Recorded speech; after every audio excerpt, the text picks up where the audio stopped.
Welcome back to Talkin Shop with ShopSabre. I am Brandon, back with Nick. Good morning. How are you, sir? I'm good. How are you? Not too bad. Obviously, you guys are listening to Talkin Shop with ShopSabre. We obviously are doing things a little different lately. We're just Nick and I. We're going to be doing the two-man podcast moving forward. The sales guys are a little tied up with the year end and some of the stuff going on right now, so we figured we don't want to miss an episode and we don't want to distract them from doing what they do every day. So it's just us two you're stuck with today. It's a nice change. It's a nice change. Seems like it's going a little bit better with just the back and forth of the two of us and the other you talking and then the three of us looking at each other wondering who's going to talk next. Yeah, or the faces being made across the table at each other the whole time. Yeah, and then the weird random laughter because somebody said something that makes sense to the four of us, but nobody else knows what we're laughing Absolutely. No. So hopefully people will start to enjoy it a little bit more. We used to do this back in the day with Jesse. It was Jesse and I. We used to do a two-man podcast, and then Jesse moved to Tennessee. Deuces, Jesse. at. Peace out. Yeah. So, but Brianna's still here. So, well, she's not here. She's in Tennessee as well, but she works remotely. So, I bet it's not snowing in Tennessee right now. luckies. No kidding, right? I realized this morning I do not miss snow. No, not at all. I was thinking like I might miss it. I was thinking to myself like the other day, I was like, oh, I think this winter's, I'm going to get back into winter. And then this morning I woke up and it was snowing. I'm like, I hate winter. And walking out of here yesterday, it was like 37 degrees, Dude. but it was windy, and I was like, it feels like it's negative 40 right now. Correct. I was freezing. Try being a bald guy. Yeah, well, I didn't wear a jacket, so close. I was bald and I walked out and I was like, man, my head is Yeah, it cold. was terrible. But at the same time, we'll get to that temperature in April, and we'll be wearing T-shirts, shorts, and flip-flops. We were just talking about that with the hockey team. It's funny that you say that. Sunday we were talking about that.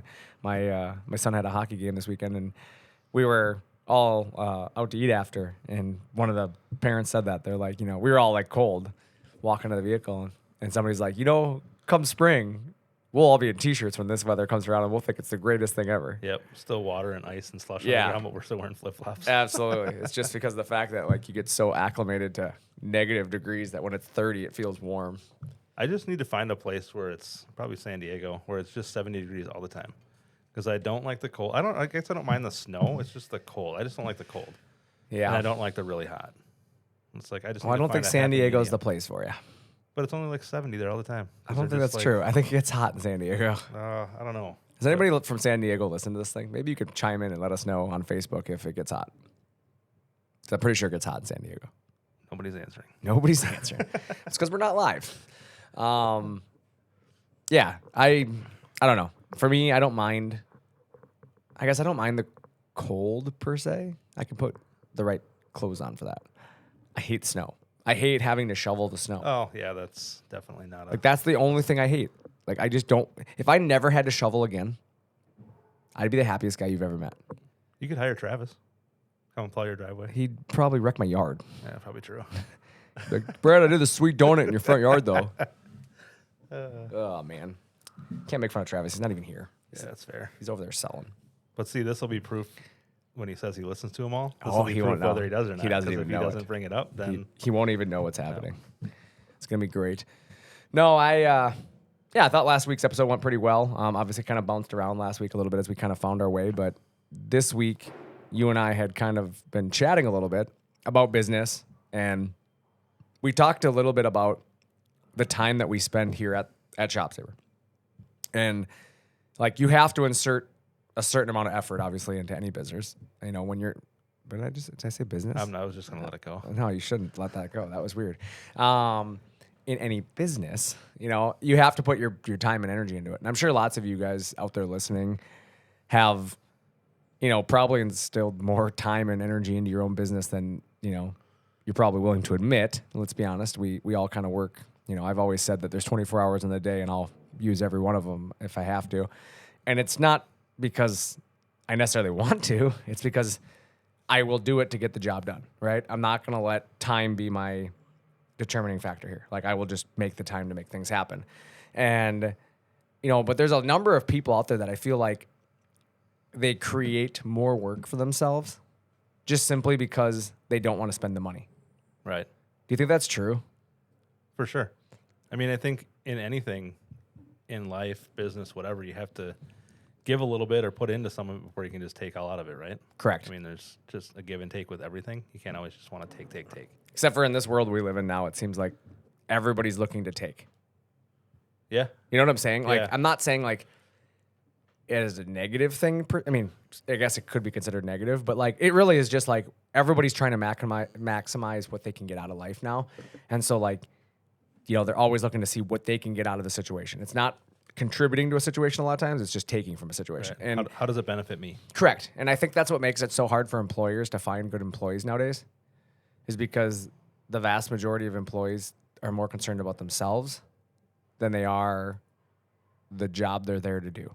100%. But at the same time, don't you think there's also a lot of businesses that don't make their employees want to be there doing a good job for them? Yes, I do. I think it's again, give and take, right? Yep. I mean, a lot of businesses aren't putting the money back into the business. Like, let's be honest there's a lot of companies out there. It's a perfect segue to kind of what I was thinking is there's a lot of companies out there that expects the employee to do it the hard way, right? Like, you can build that cabinet by hand. Right. You're right, I can, But we don't have to. right. Like, I think that's the mentality that burns people out, is because it's like, I'm willing to do it the hard way for a little while.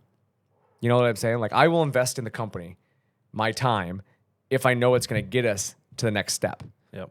But like, if me investing my time makes the person that should be investing theirs go, I don't got to work as hard now. He's going to do the work, like, or I don't need to spend that money because we're getting it done now.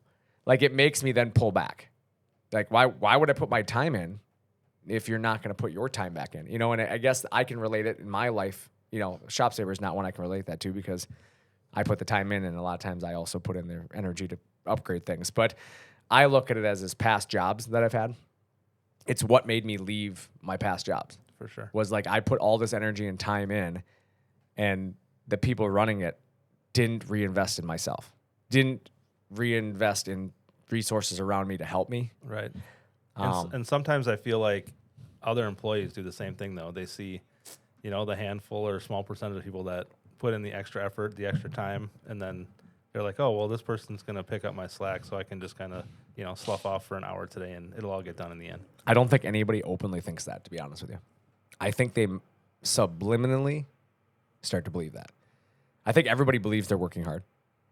Sure. Like, I've never heard a person be like, I screw around all day long. I guess some people's definition of working hard is different. Correct. And that's the problem, is like, in their mind, oh man, I'm doing so much work, but like their peers are like, God, that guy's lazy.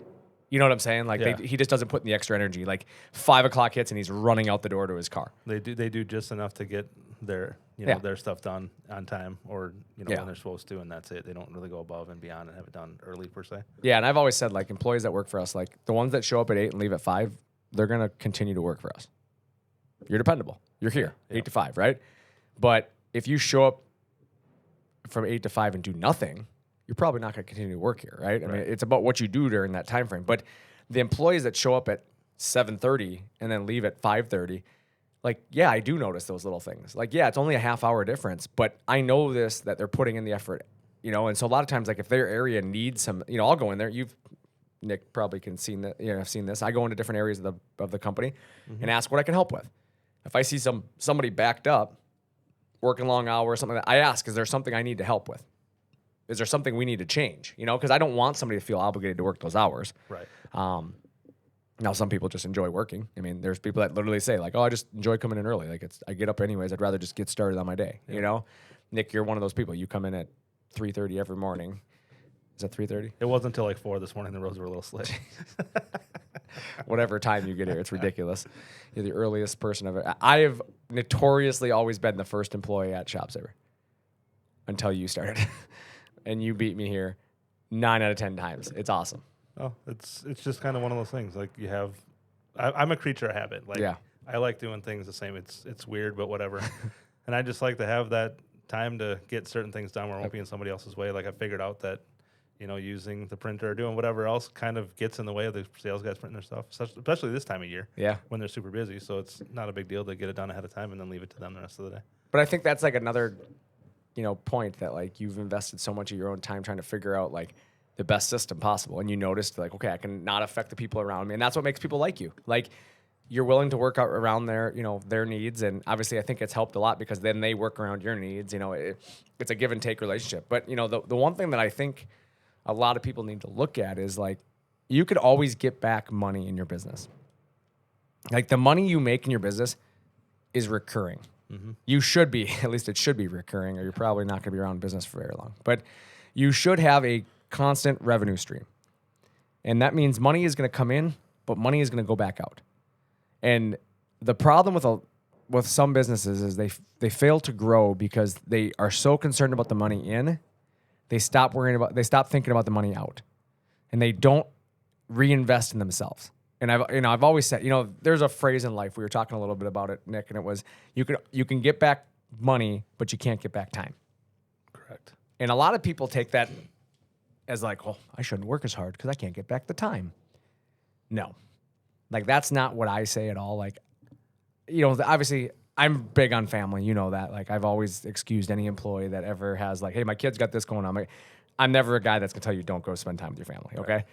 But I'm also a firm believer that the time you spend here also helps you get back the time with your family later on, 100%. Because you're not working 2 jobs then. You're not working 3 jobs, right? I mean, It helps you by being a good employee during the day. It's going to help you climb that ladder, right? But my point of you can't get back time is if it takes your employees a day to do a job that equipment can help them do, or software can help them do, or a process can help them do in an hour, you cannot get back that time. So the valuable time that you're giving away doing it the hard way because you're just being too cheap to invest is a failure on your part as a manager, a leader, and an owner of a business. 100%. And any money that you invest in certain products, I guess specifically for us, a CNC router or plasma machine, you're going to make up that money and pay for that machine in no time, because instead of your employee spending an entire day cutting one job, he's going to cut 4 jobs in a day. ShopSabre.com. God, I still got to update that button to say the new ShopSabre.com. That's what we should do. Add that to your list. Add that to my list. But no, it's true though. The equipment we sell does increase people's throughput, hands down. And let's be honest, it's going to improve their attitude while increasing their output. I mean, who's not going to like putting their pieces of wood or whatever they're cutting onto a CNC and let it cut instead of running it through a table saw or a panel saw? Right. I mean, it's no brainer. Yeah, to me, it makes 100% sense to invest in your employees. Like, I've never found a reason to not invest in people. Like, if they need a tool, that's like going to the auto mechanic and him not having the tools to do work on your car. Like, are you going to continue to bring your work to that auto mechanic? Very unlikely. Yeah, they invest in tools, they fix your car. Like, as a cabinet business, a sign business, a fabricator, closet guy, whatever you do as a job, if you didn't have the tools you need to do the job, why should your customers keep investing in you? They shouldn't. They should go to the guy down the road that's going to have the right stuff to do the job. Correct. And I know a lot of people are like, well, I do have the tools. I just, I do it all by hand. I'm going to be honest. As a consumer, I know you're more expensive now. Like, consumers aren't dumb nowadays. Like, we don't live in the 90s anymore. People aren't going to be like, yeah, you're right, CNC's a crazy fad. Don't buy it. Like, I'm going to tell you right now, your future customers are going to think you're outdated and that you don't know what you're doing. Because, yeah, you know how to build it by hand, but I also know that you building it by hand is going to cost me more money. Right, and also, what are you going to say to them when they say, oh, I went and talked to a couple guys in the town over, and they said they could have it done in a week, but you're telling me 4 weeks? I mean, right. Even if your price is competitive, they're not going to. Most people aren't going to want to wait 4 weeks just to get it from you instead of a guy down the street taking it for the same price and 25% of the time. Yeah, I think it's relative. It's all about what you do to prepare your business, right? I think there are some cases where people are willing to wait for a better product, right? For sure. If your product is better, they will wait longer, hands down. But you have to have that value in that product to justify that. And you make your job exponentially harder if you have to try to sell that value every time because your lead time is so much longer. Yeah, and then do people start to think, oh, he's just trying to Correct. sell this product and like force me to believe something that Correct. probably is true? Yeah. But if you sound like you're trying to sell it too hard, is somebody going to question that? Yeah, I think so. I mean, the one thing about ShopSabre is we've notoriously always had longer lead times. And I can say for a fact, it always affected our sales. It always affected us. And that's why like we spent so much this last year reinvesting in our, you've seen all the upgrades we've done around the building. Yeah. And that is, again, going back. I can't get back time, right? I can get back money. I cannot get back time. So I'm going to invest in tools and equipment and procedures and processes and things that we do around ShopSabre to make us more efficient. And now it's our turn to make back the money, right? We start selling machines and we can make back the money we've spent on that. But if we never invested in our people and in the tools and the process, our lead times were going to be so much longer that we are going to lose business. Absolutely. And I think it's just not necessarily, a lot of people think that you got to invest in your business just to do it. You have to do it smartly, though. You can't just like throw money at something trying to fix it and think that it's going to work just because, you have to think it through and do it the right way. Right. I think that's a good point, Nick. I like that you said you can't just throw money at it, because there are people that will do that too. Like, oh, if I just spend money, I'll make money. Well, that's not always true too. Like sometimes you're just spending money. Like another example of that is buying the wrong equipment, right? I'm going to go buy equipment. And then they go buy a sliding panel saw. Like, yeah, you can spend $30,000 on a sliding panel saw, but are you getting the same benefit out of that sliding panel saw that you could get out of a CNC router? Not even close. No. It does one thing, where a CNC router is versatile. So maybe in your business, that's what you need to go buy, right? I'm not saying that there's not businesses out there that don't need that, but I think you go to AWFS this last year and walk around. My favorite is I talked to a lot of customers that were walking around, and I had a handful of customers that came into the show, and I will say they were predominantly more experienced people in the industry, okay? They were not new startup businesses, but they were predominantly experienced craftsmen who were like, you know what? I've been doing things by hand. It's time to upgrade. I came here to buy a saw. There's only 2 saws in the whole show. And I just kind of chuckled. Because like they were in the mindset, they were so outdated in their shops that they thought the saw was the next step. They didn't realize like CNC has taken over that. Right. And they walked around and realized there was way more CNC machines there than there were saws there. And at that point, like they realized they had a lot of learning to do in a short amount of time. And fortunately, being America made and all the benefits of ShopSabre, it makes it a lot easier for us to sell that because the quality's there, the support's there. You're not dealing with a import product. But it's one of those things where as a business, like they were so far behind that they didn't even realize the technology changed on them. Right. Now they're just going to skip that saw level and go right into the CNC. And that's what I thought. I'm glad you said that because that's exactly what I was thinking. I was like, man, just think about how much money they gave away doing it the hard way. Like, you know how much more money and time you could have gotten back in your business if you had just invested in equipment sooner? Or maybe even just investing in the right equipment. Maybe there's a business that went out and bought 2 of those saws. Right. Not thinking, hey, we need 2 of these saws because we have so much to do. Yeah. But instead, you could have spent the money that you spent on the 2 saws and bought a CNC. Well, I think about again, that. It goes back to investing wisely. I always wonder if like people can if you could go back, like it'd be cool if you could just go back and see like the changes you've made in life and how they affected other things. Like, hey, I bought these 2 saws instead of buying this. I missed out on $4.6 million. It's true, though. Yeah. Like, it's just, you think about that. How many mistakes people make in life because they try to be cheap? A lot. You know what I'm saying? Yeah. Like, I've seen it. We see it all the time where people have said like, oh, I bought this machine before I found you guys, or I found you guys, I couldn't afford you, so I bought this machine. Now the machine's not running and we lost this contract. Like, now I don't have enough money to yeah, buy well, your that's machine, exactly.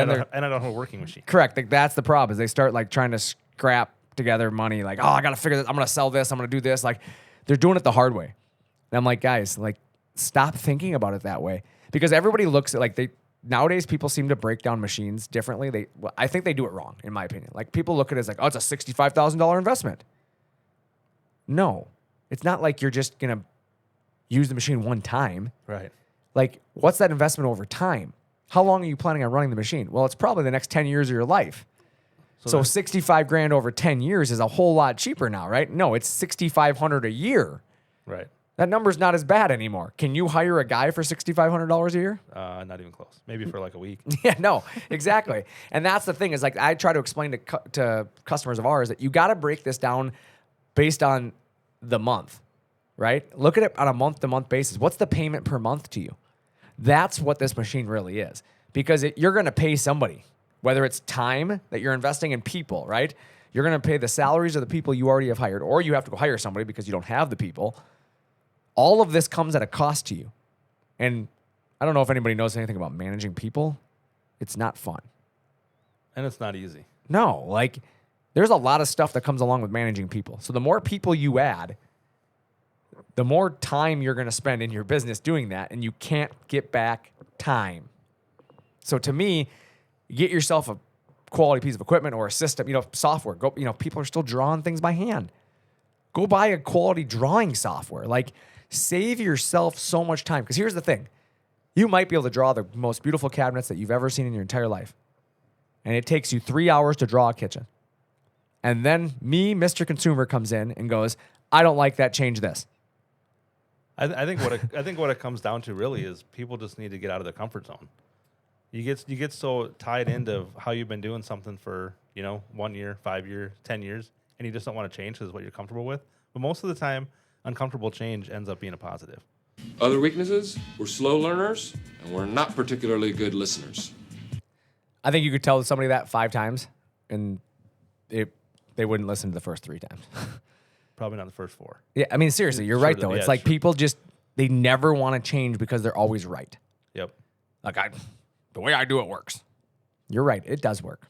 You're not wrong. But the guy next to you is kicking your ass. Because it's taking you 2 hours to do that drawing, and he's doing it in about 8 minutes. Yeah, exactly. Guy next to you is kicking your ass. Again, it just goes back to being smart with your time and doing things the productive way and not just wasting time on things you don't need to. They always say time is money, right?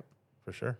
And, I mean, in business, it really is. I mean, every second you spend doing something else, you can't be doing something else, right? I mean, it's every time that you're tied up on something in your business, you're not selling. Well, I mean, think if you have a CNC running in your shop and you have a guy that's loading that machine and then, setting the program to run, there's other things that he could go do while that machine is running that he would instead be running a table saw, cutting stuff by hand. Now he's running the CNC, he can go do 2 things at once instead of paying another person to do that. Right. And that's exactly it. Even the other thing about CNC machines, because that's what we sell, so we're going to talk about it here for a second, is I love the fact that one operator can run multiple machines. I can be doing multiple things at once.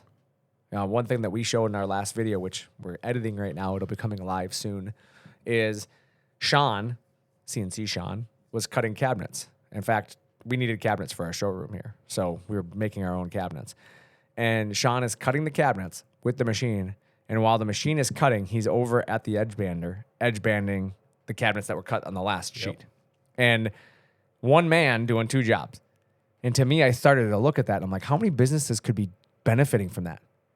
Because if you're not using a CNC machine, that guy can't edge band the parts at the same time he's cutting them. Correct. Now I've taken one employee, one salary, whatever you pay him, $60,000 a year, right? Let's call it $60,000 a year. You're paying that guy 60, 70, 80, whatever you pay him. I don't even know what the going rate is for a cabinet maker nowadays, but you're paying him whatever that amount is. And he's doing 2 jobs at once, essentially. So it's like hiring 2 of us. So think about that. Instead of having 2 guys doing that $60,000 a year job, you have one, and you can spend that $60,000 on a CNC to get rid of the, you know what I mean, and take the place of the other guy. It pays for itself, basically. Yeah. And that's the thing is you're not replacing anybody. Right.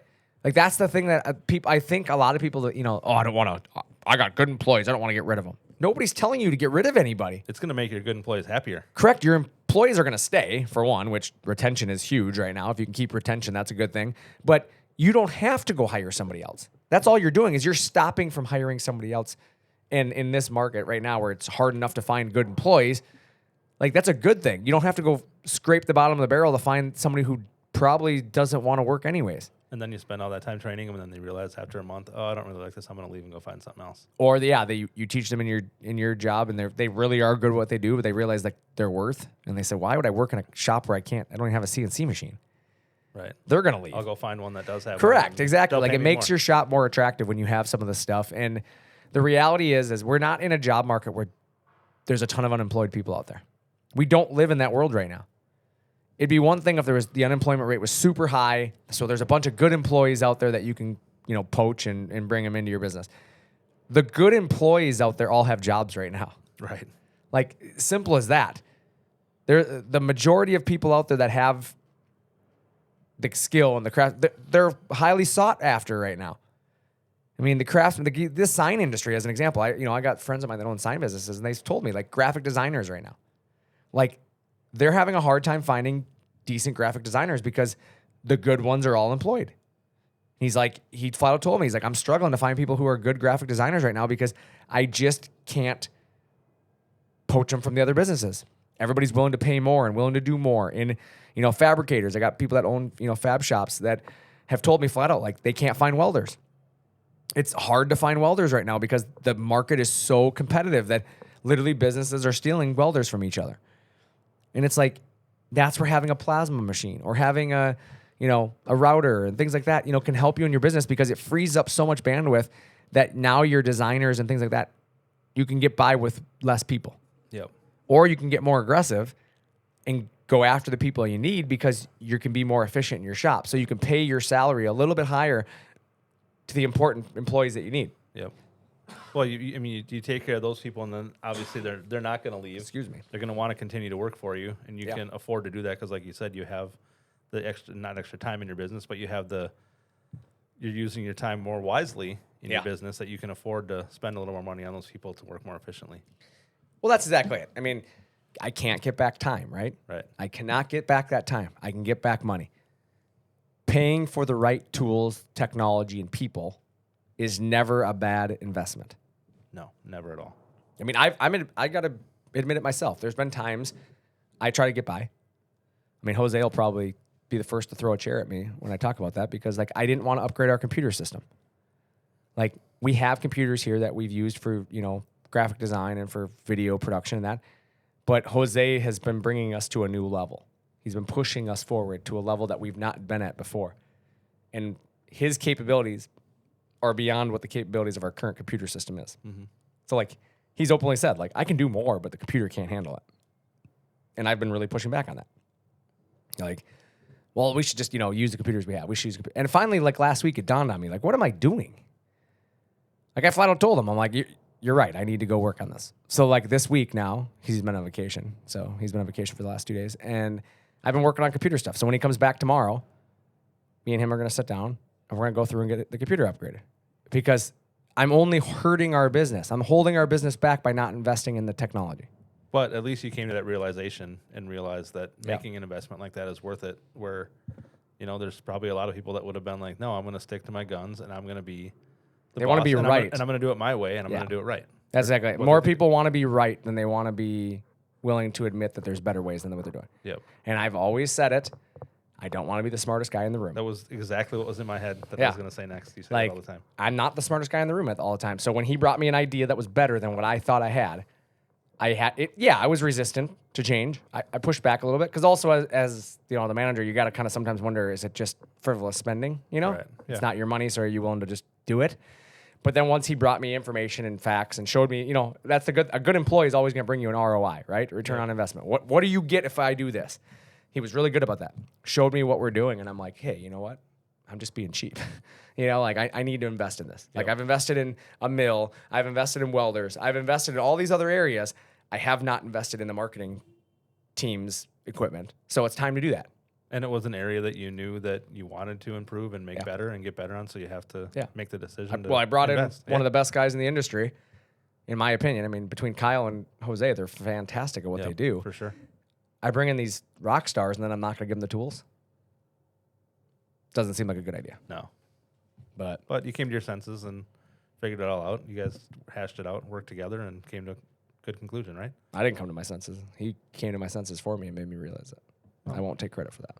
That's fair, but at least you can admit that. Yeah. He straight up was like, yeah, you're being cheap. And I'm like, cool. Okay. Got it. Thanks for showing me. No, but seriously, I've always said to you guys, you guys can be blunt with me. Not going to hurt my feelings. I don't have this sense of pride that I got to be right and I'm the guy. No. If I'm wrong, tell me I'm wrong. Yeah, and we all know that, and that's the great thing about working here is you always know where you stand. And you know that you can go to somebody with something and it's going to be taken the right way. Correct. And you can have a discussion about it. It's not just going to be like, no, you're an idiot. Go away. Exactly. sometimes I'm the idiot and I need to go away. Like I get it. Like, hey, I got this. Don't worry. Okay, cool. Got it. As long as, the people that we're doing it knows what they're doing, like, but it's the same thing in your business. Like if you're sitting there so involved in everything in your business, how much are you really focusing on the future of your business then? Like if you are having to like be hands-on to keep the day-to-day going from starting a fire, you're probably not really focused on the future. You're in the now only. Well, and you probably don't have the correct people working for you if you also have to micromanage and look over people like that instead of entrusting them to do the job you hired them to do. That's actually a fun topic because that's what I want to talk about next week a little bit. I want to talk a little bit about, in business micromanagement and, the realistic expectations you set for employees. Like if you have to as you said, if you have to micromanage things, you probably have to look at yourself first. Yep. It's that whole, what do they call it? Tribal knowledge kills the village, right? Yeah. Because if it's only certain people that know how to do certain things, if those certain people leave, disappear, something happens, then you're in trouble. Big trouble. Yeah. You're up a creek without an oar, as they like to say. Did they say that? Heard it before. I thought it was a paddle. Well, depends how old you are if you call it a paddle or an oar. I'm a little older. I like to go old school, call it an oar. Fair enough. We'll go with oar. Oar. Like Bobby Orr. Is that a player? Is that a sports player? Yeah, Bobby Orr, hockey right? player, yeah. Hockey player, yeah, that's what I thought. Old school. I was trying to think of it. I'm like, I'm pretty sure he played hockey. He did. As a hockey coach, you'd think I'd know that. Well, you're not that old, though. No, not that old. But speaking of hockey, kid's a squirt now. Goalie. You call him Goldberg at home? No, I don't. Call him goalie. Yeah. It's great, though. We walk around the house, I just throw things at him all the time. How many do you get by him? That's the count every day. He knows it too. Like he's walking by me, he's always ready for me to just whip something at him. Like, did you catch it? Did you get it? I think that's really funny you bring that up because I remember, when he first started doing this goal, I think a year or two ago, you guys would sit in the house and shoot pucks on him in the basement or whatever, and he would get really upset when you guys get one by him. But now the videos, now you don't get many by him anymore. I don't. It's really terrible. And in fact, I know it seems like a year or two ago. Dude, that was 3 years ago. Was it really? Yeah. Like, my kid started skating when he was 3 years old. So he was a forward when he started. When he was 4 years old, he started wanting to, like, play in net in our house. And so, like, he's 9 now. So that was 5 years ago that he started, like, being in the house. And when he's 4 years old, you can't exactly shoot as aggressive on a 4-year-old, you know? Yeah. I mean, you can, but your wife gets a little more upset. Not that I know or anything. But, yeah, so... I was always shooting on him in the basement, like just having fun. But yeah, by the time he hit 6, he was like, "Okay, Dad, like try." And I'm like, "I'm gonna light you up, son." Yeah. Like, and I would. I mean, you remember that? I always had a rule in my house: I don't go easy on my kids. My wife and my mother-in-law used to give me crap about it. Like, you gotta go easy on the boys. I'm like, no, I don't, because someday I'm not gonna be able to beat them. Right. Like, while I can beat them, I'm going to win. Like, I'm going for winning. And so I would score goals on them. I would celebrate. Like, but the thing is like, in all honesty, I was teaching my kids to be okay losing. Oh, yeah. Like, I don't want my kids to be sore losers that I've always won all my life. No, I want them to know that Dad has always beat me all my life in every sport we've done.